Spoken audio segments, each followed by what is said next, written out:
Mochi Health is a long-term weight loss solution personalized to fit your unique needs and goals. Meet one-on-one with board-certified obesity doctors and registered dietitians who are on a mission to listen. Eligible patients can access custom-formulated GLP-1 medications at an affordable, set price and get them delivered to their home each month. No insurance required, FSA and HSA accepted. With 24/7 customer service available, Mochi Health is here to partner with you on your journey to a healthier life. Take the free quiz at joinmochi.com and use code AUDIO40 at checkout for $40 off your first month of membership. That's joinmochi.com.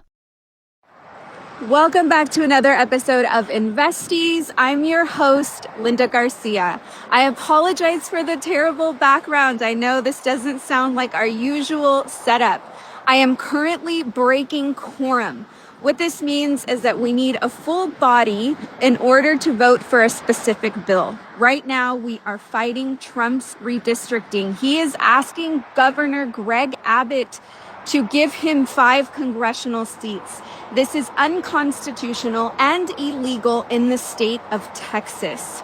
And so what is taking place right now is that we are taking a legal action, which is to break quorum.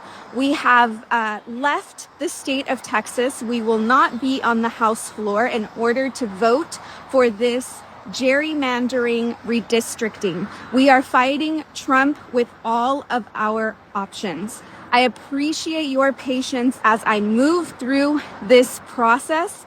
It has definitely not been easy, but it has been, I think, one of the most important decisions that I have made in my entire life. This is not just going to affect Texas. This is affecting the entire United States of America. We are fighting for democracy and fighting against authoritarianism. Thank you all. I love you, and we will see you next week with another episode.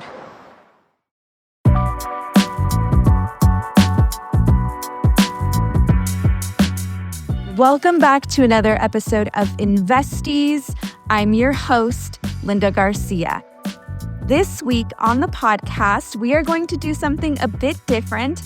I am so excited to interview Yaneli Espinal. She is a money expert, a financial educator, a podcaster, and a political advocate for financial literacy and education. You might know her on Instagram as Miss Be Helpful. She is a sponsor on a bipartisan financial literacy bill, which myself and Representative Ken King have joint authored. We are going to talk about the bill. We're going to talk about the political process from advocacy to lobbying to organizing, plus our overlapping work in the finance space. I hope you enjoy.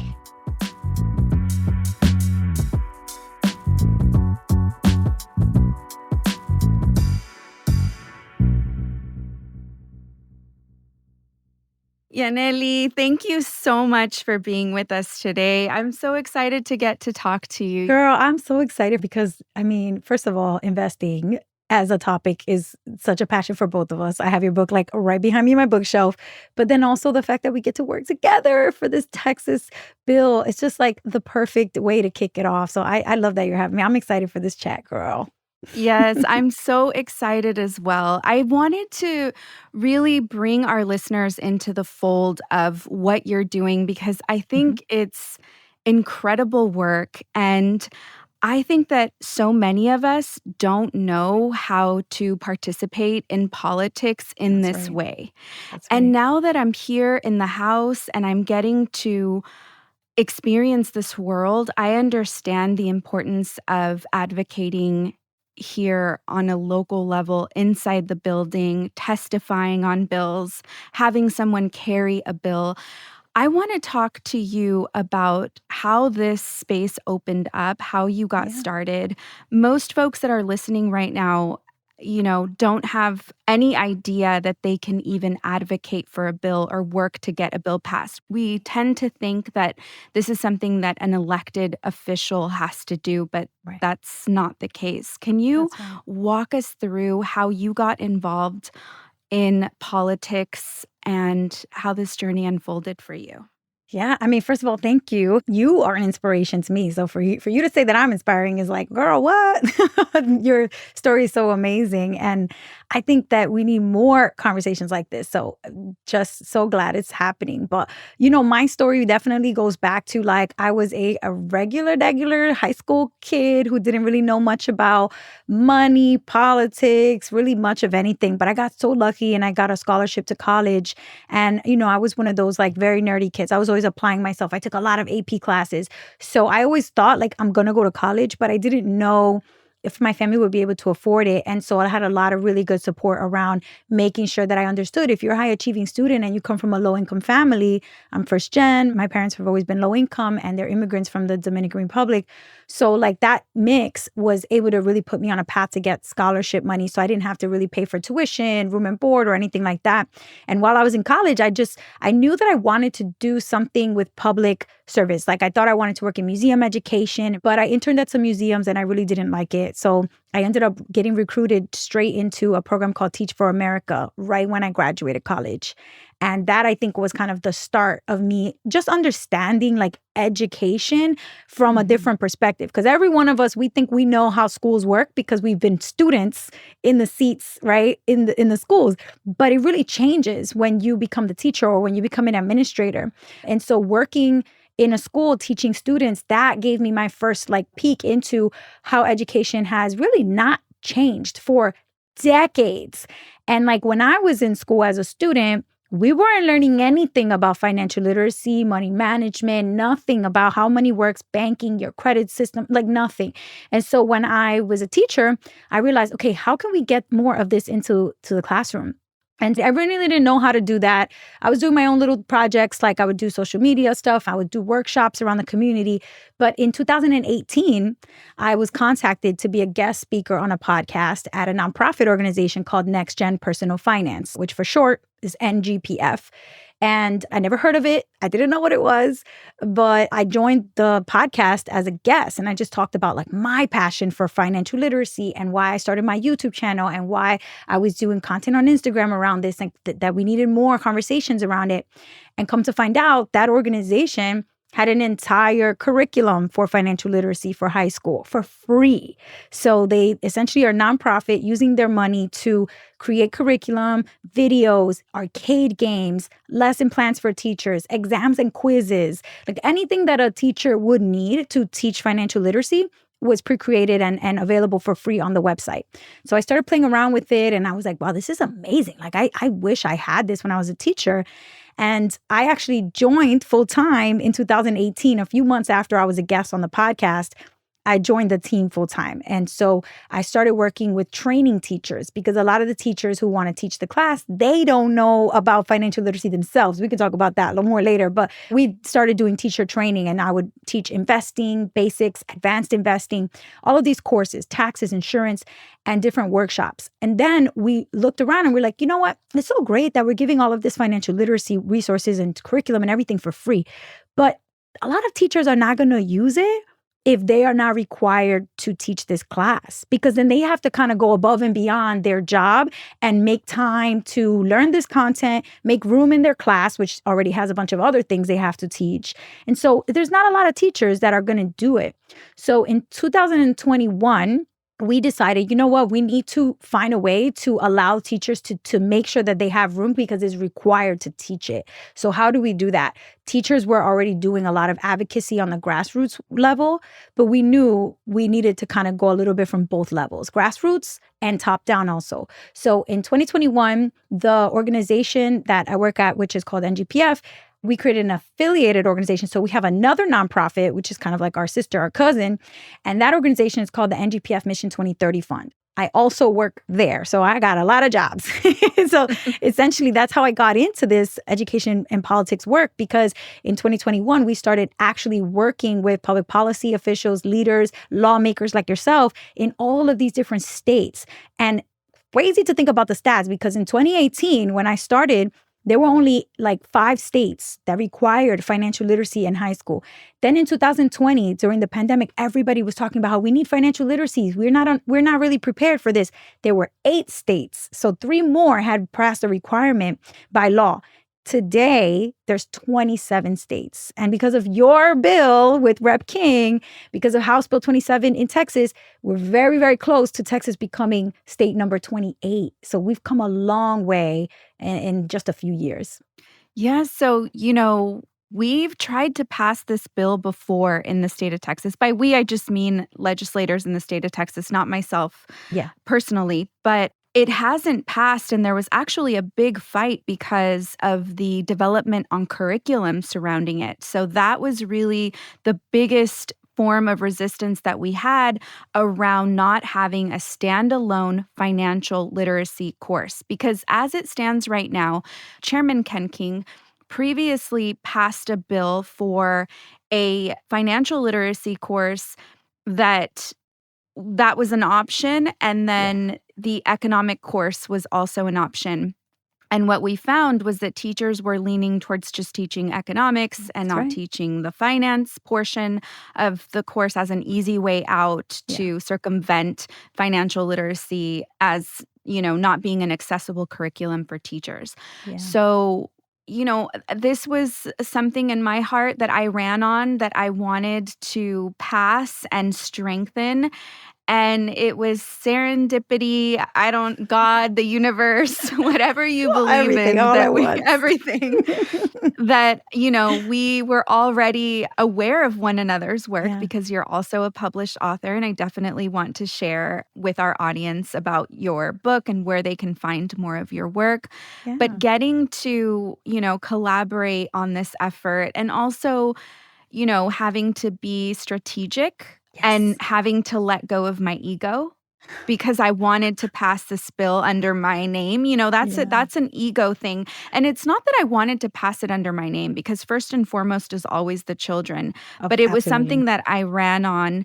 And as politicians, we're encouraged, you have to file your own bills because this goes under your record. So who cares if Chairman Ken King has the bill? Who cares if, Representative Mihaela Plessa had a different version of the bill? You file your own. And I just really didn't see that as a very intelligent way to make this pass. And I think both of us aligned on that. Yes. But honestly, you have to give yourself so much credit for that, because it's very rare that, especially a fresh lawmaker, to come in and not jump to straight creating their own bill, naming it after themselves. Because you're right, it is a little bit of ego, but more than ego, it's passion. Like, this is an issue that you really care about. So it makes sense for you to jump in and go, yes, I'm going straight to creating the Linda Garcia financial literacy bill for all Texans, and like going that route.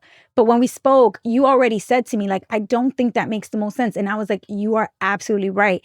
Trust me, when you're working in politics, I've learned that you have to make sure that you have a path to success. That's the most important thing, because otherwise your issue fails. It's either failing or succeeding. So if you already know that you have the path to success outlined, then your job as a politician should be to get on the winning wagon and make sure that you align with the path to success.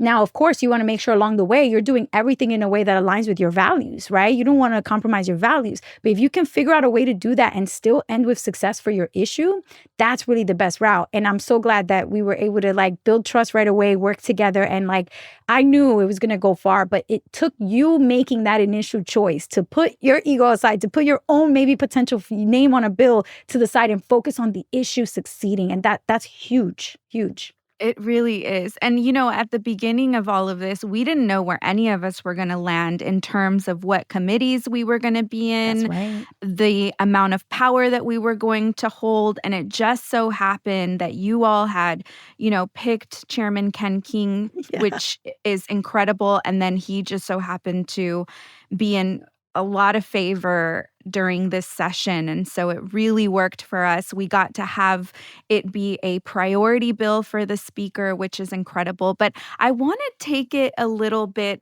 back, and I want to really help folks understand how they can possibly move forward with passions that they have in their personal lives that they would like to see put that energy and passion into perhaps passing a bill. So can we Yes. really simplify the process of your team, Next Gen Personal Finance, hiring a lobby and the basics of you coming in to do the hearing and things like that so that folks can see that all of this is truly accessible when we get organized and understand the Yeah. process? Yeah. So the first thing I'll say is it really does take one of two things. One is a ton of commitment, dedication, and passion to grassroots organizing, because that's the only way that you're going to get attention on the issue is if there's so much of a movement, like truly momentum around it. There's numbers behind it. So many people willing to text, email, tweet, like all of that, that makes noise. And lawmakers cannot ignore that. So if you don't have that, then the second thing that you can still use to succeed is a lot of money. So either a lot of money or a lot of clout, right? You need one of them. So we have been very fortunate because our organization is fully funded with an endowment fund in place, which means that somebody put a lot of money into a fund and said, there's so much money in here that every year it grows a little bit. Just the interest on that, just the growth on it is what we're going to use for operating costs. And then the original amount that was invested in there will stay so that we can keep just working off of just the interest of just the growth on the account. Now, hashtag goals, because eventually when we build enough wealth, we can do that for anything that we care a lot about. You can create an endowment fund for really any organization with any mission. It just so happens that our co-founder, Tim Ranzetta, was so passionate that every single student needs and deserves financial literacy that he had a lot of success as an entrepreneur and decided to take tens of millions of dollars and put them into an endowment fund strictly for financial literacy education. And that's where NGPF's funding came from. That's why we're able to give teachers curriculum for free, train the teachers for free, pay the teachers when they complete a certain number of hours of training. All of that comes from the endowment fund. And then there's also a separate pot of money for the NGPF Mission 2030 Fund, which is our affiliate organization, which is also a nonprofit. But as a structure, it's a 501c4. So that's a slightly different structure in the tax code, which does allow us to use the money from that fund to hire a lobbyist. And so on that side, with NGPF Mission 2030 Fund, my title is advocate. So I go state by state and advocate. But in order to just randomly pop into a state, I'm not from there. I'm not from Texas. So how am I going to be able to meet with a lawmaker and get them to meet with me and actually sit down and talk? They care about their constituents. That's who they serve. But when we hire a lobbyist, the lobbyist is able to go right straight into the Capitol and talk directly to each of the lawmakers who care about education. And so from there, our lobbyist was like, yeah, let's think about who might on the Democratic side. And I said, I got the perfect woman for you. Her name is Rep. Linda Garcia. I'm going to reach out to her right now on Instagram. We run in the same circles. She's incredible. And I know that she was just elected in Texas and she would be perfect. And so I was just so glad you jumped in. And so we knew, okay, Texas has a lot of momentum with the Republican Party right now. Can we find a Republican lawmaker who cares so much about public education that they would work towards this financial literacy bill for education so that we can make sure that this is a bipartisan issue? Our lobbyist was the one that went through the Capitol, going through all of those doors, knocking on doors, talking, and kind of sort of a little bit of an interview process, a little bit of trying to pick who's the right person that's going to care about this issue, who's going to really champion it. Because Rep, you know this, you all have so many issues. Sometimes you have 5 or 6 bills. You don't necessarily have always the time to be able to focus so much on the details. So we wanted to make sure it was going to be someone who really cared about it. That's how we identified Chairman King. Now, again, there's 2 pathways, right? One of them is having a lot of money so that you can have access to lobbyists to help you push your issue. But the other way is grassroots organizing, and we use both. So we have 110,000 teachers across the country that use the free curriculum we have, and we activate them every chance we can, let them know which bills are moving so that they can email reps, they can email senators, so they can pay attention to the education committees in their state and if they're moving this or not. And they are tweeting, emailing, calling, everything that they can. To me, that's really where the power of us as a people comes in, really using our community and activating around issues that we really care about, like this one, like financial education. Absolutely. I want to say that there's also a third pathway. I'm going to add another one educate into me. the I want to mix. add one. Yes. But if you call your state representative, email your state representative, and it is something that you have conviction and passion about, your state representative is there to listen to you. Before, when I would hear people say, call your state representatives, call your, Congress folks, like I would just think like, Ignore is that. that really gonna help? Is it Like gonna really work? my phone call? And, yes, the answer is absolutely yes. Let me tell you, there is a process called open records, and any organization, anyone can request that there be open records on a certain topic for your office. And your office is then summoned. And by law, they're required to turn over all communication over a certain topic. And they're able to see how many times someone contacted you over a specific bill or over a Wow. specific issue. And if you Wow. have not spoken on that issue or taken action in the way that your constituents have wanted you to take action, then that can and most likely will be held against you. As it should. That's amazing. Yes. So what I'm trying to say is that for me as a representative, the most important people in this office that get to pull me off the floor, that get to interrupt whatever it is I'm moving through, is my constituents. If there is something that happened to my constituent, whether it was a tragedy or they understood something and they have a solution to a problem, and they communicate this and they're willing to work with me on it, that's a bill idea for me. I have to come up with bill ideas continuously. And so I get to then get this written up and make it one of my priority bills. And that doesn't require a lobbyist. I am the lobby for my own, Yeah, for your own ideas. for That's my right. own, for what is coming in through to my office. And so I just want to make sure that we're communicating that there's various ways for us to get involved and organize and move the needle. And so what happens, I kind of want to talk about this next step, is that once there is a bill idea in place, once the representative has decided to carry a bill, then the first step of the bill is for it to move through a committee. That's right. It doesn't automatically get to move through a committee, by the way. Representatives can file 100 bills. Yeah. And that's nice and showy. That's great, that looks great. But the reality is that, like we talked about before, there's going to be priority bills. That's and it's right. going to be what you are emotionally connected to and you firmly believe in. Hopefully, that's the intention behind the bill. It's something that you want to champion. And so you're the one that's actually pushing, building relationships within the chamber, making sure that you're talking to both sides of the aisle so that everyone collectively can help you move your bill through whatever process it sits in. So before we get to vote on the House floor, it goes through committee, and it's my job to advocate for the bill to get presented in committee.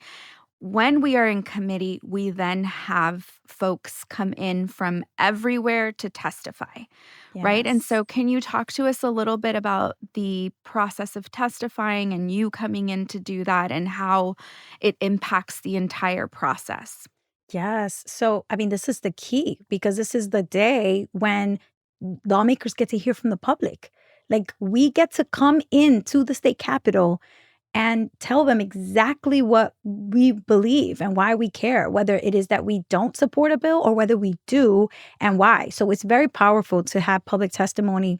I will say a lot of people get discouraged of testifying because it can be such a process. You have to sign up, you have to register that you want to be on record to testify. And then sometimes they tell you a certain time. But as you know, Rep, you are on the floor. And sometimes it goes on and on. And sometimes it's like upon adjournment, which means that sometimes you have to wait for the floor, for them to close out all their business on the floor and then go into committees. And so that's when you would have that committee hearing that allows you to talk about that bill in that committee. So for example, recently in Texas, the House Bill 27 was in the House Education Committee. And so I was able to testify there first. And from the House Education Committee hearing, it was then voted out. Yes, everybody who voted yes, the majority yes vote moves it out of the education committee, the House Education Committee, and sends it over to the House floor, which is where you and all of your colleagues, Rep, were able to vote. And that majority vote, which was incredible, like my hairs are standing to think of the numbers that you all got. The House voted it 140-1. That's freaking unanimous in my book. Like, Yes. that's unanimous. It's everybody agreeing that, yes, this is so important. Then it moved over to the Senate Education Committee. That hearing happened, we're talking on May 1st, so 2 days ago. So at the very end of April, which is so beautiful that all of this happened in April, because April's Financial Literacy Month, which has just been amazing that it happened that way. But so then I traveled to Austin to testify in the Senate Education Committee hearing. Now, again, it starts with the committee, and the Senate Education folks have to agree. And if they all agree and vote it yes, it goes to the Senate floor for the entire Senate now to then vote. So this is the step that has just occurred with Texas House Bill 27. And that is really nerve-wracking because you have 2 minutes, you guys. You have 2 minutes to state your case and to do your testimony. So sometimes I write out what I want to say, and I have like a thesis. I have like 5 pages, and then I want to use data to make my argument stronger. And then it's like, girl, you got 2 minutes when the microphone goes to you, and you have to make your case succinct, clear, passionate. That is beautiful because then that goes on public record. Right now, if you wanted to go look at the Senate Education Committee archives, you will find the video clip of me testifying in late April of 2025 in support of House Bill 27. If for any reason we want to go back onto the record and show in the archives who was supporting and who was not, hello, holding people accountable, like you said, we can do that because this is all on public record. And so, I always tell people, try and testify if you can, but I also recognize that it's a privilege. It is a privilege to be able to really practice civic engagement in our country, because sometimes you have to take the whole day off from work. And some people cannot afford to do that. So I recognize my privilege, and that's why I'm so passionate when I testify, because I know that I'm testifying on behalf of so many voices who had to go to work and couldn't take the day off to come wait at the Capitol all day until the hearing happens and to then be able to speak. So that's why I really don't take it for granted when I get the chance to testify. And even if it's just 2 minutes, I bring my passion and I make sure you hear, why is this is so, so important. Yes.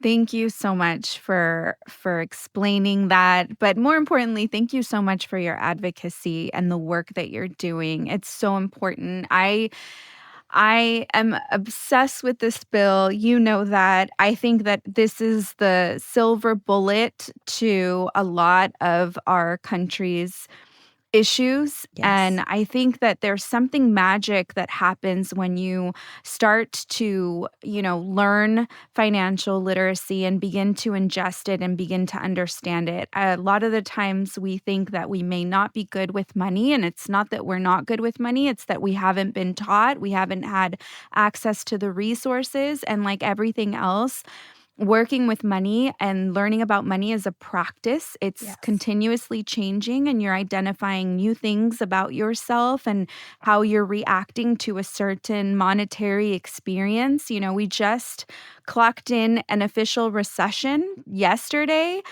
And, this is a time where most folks panic. And it's important for us to understand that with financial literacy, we begin to learn that this is actually one of the most powerful times for startups, for new businesses, for anyone, honestly, that wants to change their perspective or change their current situation with money. It's a great opportunity to begin to get engaged and understand what is happening. Absolutely. The way I look at a recession is everything outside of you is shrinking. There's shrinkage that's taking place, right? We're having negative GDP, which means that our economy is slowing down in the way Shrinking, it's not growing. shrinking. Exactly. And so what happens when the external starts to disappear, I really believe that it makes space for the internal, for your mind to start to think and expand. It's like cleaning out a closet or cleaning up your messy room or donating things and just making space for only the things you love. It really teaches you how to prioritize certain things, and it will put your brain in a space that will make you think different. I love that. It is such a big opportunity. Most businesses, new businesses, innovative businesses, they are started during a recession. And so I think we're at a really beautiful opportunity. I would love for you to share a little bit about your book and the work that you do and the financial literacy that you disseminate on all of your channels. Yes. I never ever saw myself doing this kind of political advocacy at all, but I'm so glad I'm in it because it's just like such a cool world. No workday is the same as another. Every day is different. Every state has a unique strategy that you have to plan and act on to actually see success in these different states. So that keeps me on my toes. It keeps me at the edge of my seat. Like, okay, this is so different from what I've done before.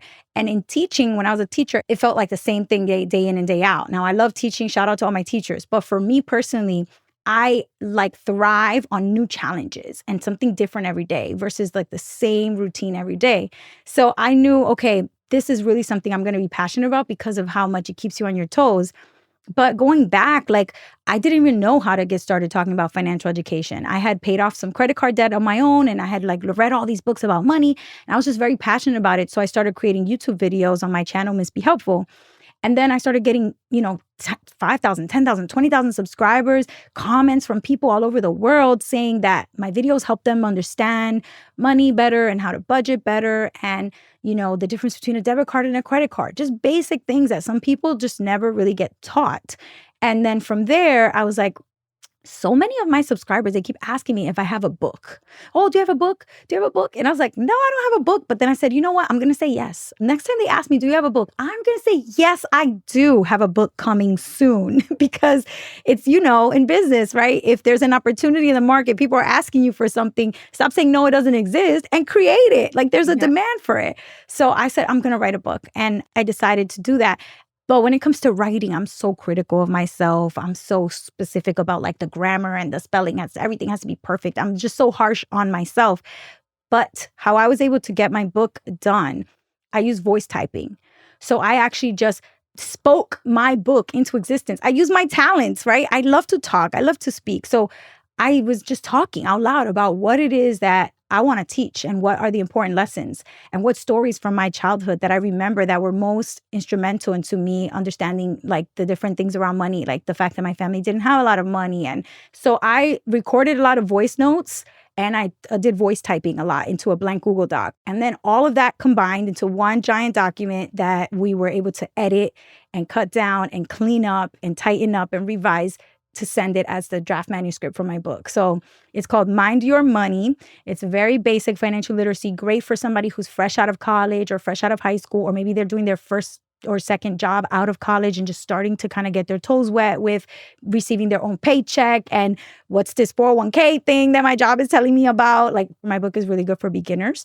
And it's really a combination of stories and also strategy. So it's a lot about like budgeting, but also through stories of how I was terrible at budgeting, or like investing, but through stories of how I learned about investing, so that you're not feeling like it's a textbook, but more so you feel like you're just sitting at a coffee shop with this girl who's telling you crazy stories about money and then weaving in money lessons throughout the book. I love it. Thank you so much, Yaneli, for all of your work. Thank you for how invested you are in the future of all of our children. It has been such an honor and such a pleasure to get to work with you on this. And hopefully it's just the very beginning, honestly. I know.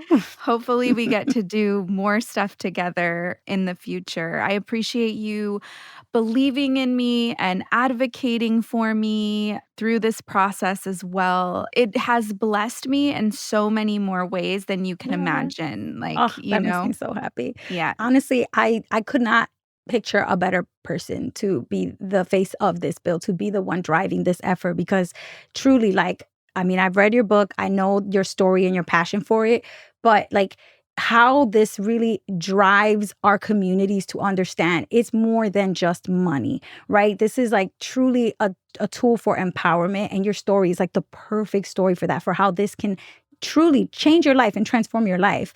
And so, I mean, I'm honored. I'm so glad to have you pushing this and working with us. And I know it is really just the beginning, because once you do get a bill like this signed into law, then the implementation starts. Then they actually have to implement the thing. Then the schools have to start doing it. And that's when we don't want to leave them hanging. We want to go and support that process and make sure that they have what they need. And that, of course, we're going to be training the teachers and giving them curriculum resources and all of that. But that we're paying attention, because if they're struggling and they have challenges, we're not just going to leave them hanging. Oh, well, we passed the bill already, so you're on your own. Like, no, we're going to keep the conversation going and make sure we're supporting schools. And I know that you're the perfect person to rely on for that. So many lawmakers, they get caught up, they're busy. It was just something that they did as a favor. But that was not the case with you. So I'm really, really happy that we got to collaborate on it. And I'm honestly just so excited to see the success of this bill and then beyond, right? Like what happens after this when all the families and students get this critical financial education. Yes, for sure. I already am thinking in the interim, I want to make sure that I'm going to all of my high schools and Yes. making sure that they're engaged and they're executing the curriculum and making sure they're getting set up in the training and whatever they need. But I want to be an advocate for them and a champion for them to execute it as well, because those are the kids in my district. I want to Yeah. make sure that the kids in my district are taken care of in this way. And we know that there's no better way than to be taken care of financially, because money isn't everything, but it sure does solve almost everything, That's right. No, it's so funny. At the Senate education hearing, there was a teacher named Jennifer Mitchell who was testifying. And she said this quote that, like, it stuck with me. She said, personal financial literacy cannot be an elective, because elective means optional.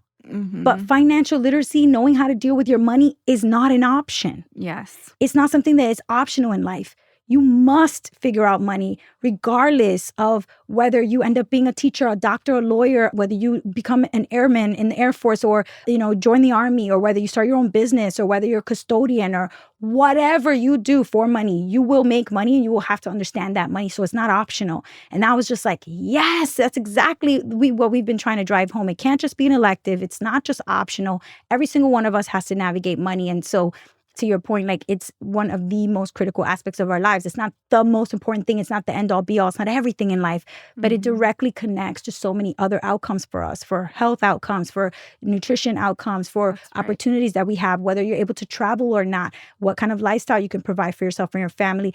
All of this is directly connected to your understanding of money and what behaviors you have with your money and what you choose to do with money.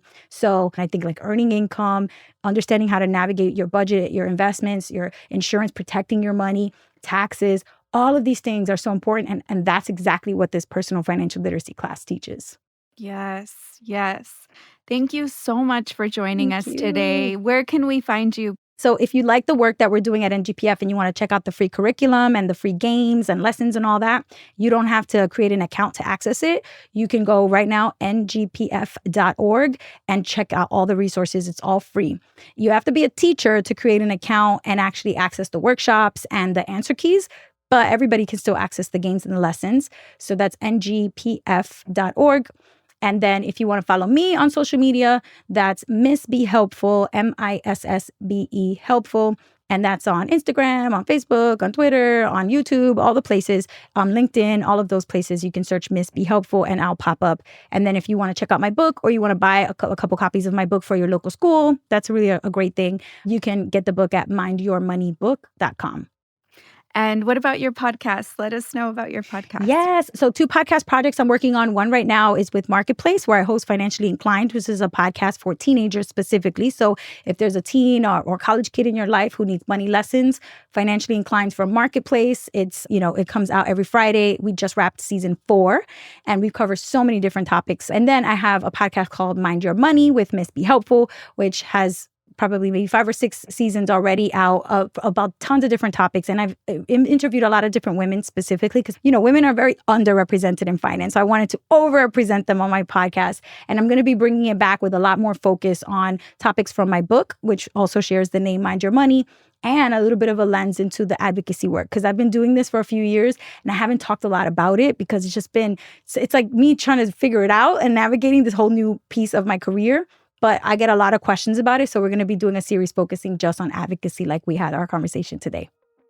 Awesome. Well, thank you so much for being with us. You're listening to Investies. You can find us at Investies Podcast on Instagram. And then, of course, you can listen to Investies on your favorite podcast player. I'm your host, Linda Garcia. A special thank you to the team, Eliza Smith, Asia Simpson, and Jacob Winnick.